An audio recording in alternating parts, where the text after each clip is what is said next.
ক্রিয়া যোগ দ্বারা ব্রহ্মেতে স্থিতিরূপ অবস্থান করেন। আগে কি করতে হবে? ক্রিয়া যোগ, তারপরে গিয়ে অবস্থান বা স্থিতি। প্রথমে অবস্থান, তারপরে স্থিতি। অবস্থানের সময় বারবার অবস্থান বিচ্যুত, অবস্থান বিচ্যুত, অবস্থান বিচ্যুত, আরো অধিক ক্রিয়া যোগের পরে তুমি কি করতে পারো? স্থিতি পেতে পারো।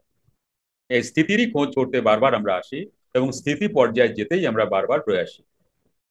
ক্রিয়াযোগ দ্বারা ব্রহ্মেতে স্থিতিরূপ অবস্থান করেন, এবং আমি সেই সকল ব্যক্তিতে থাকি, অর্থাৎ যে সকল যোগী দেহরূপ ঘটে প্রাণের চঞ্চল গতি নিবারণ করিয়া প্রাণরূপী আমার স্থিতি বিহিত রূপে আমায় অবস্থিত রাখে, সেই সেই ঘটে আমিও প্রকাশ রূপে অবস্থিত থাকি।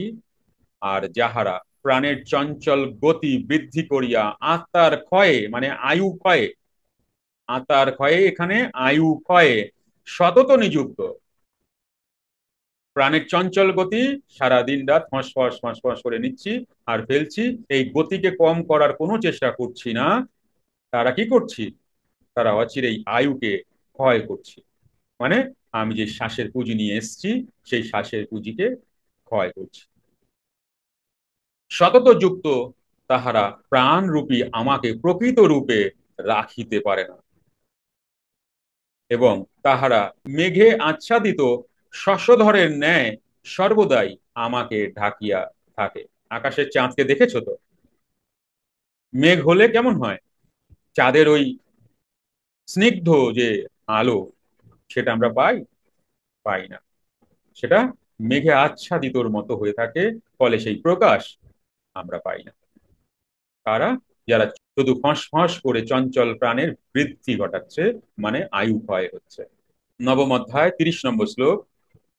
এখানে বলছেন, যদি অত্যন্ত দুরাচার ব্যক্তিও অনন্য ভজনশীল হইয়া অন্য দেবতাও বাসুদেব এই মনে করিয়া অন্যভাবে দেবতান্তরে ভক্তি না করিয়া, অর্থাৎ আত্মপরায়ণ হইয়া আমাকে ভজনা করেন, তিনিও সাধু বলিয়া গণ্য, যেহেতু তিনি উত্তম অধ্যবসায় করিয়াছেন।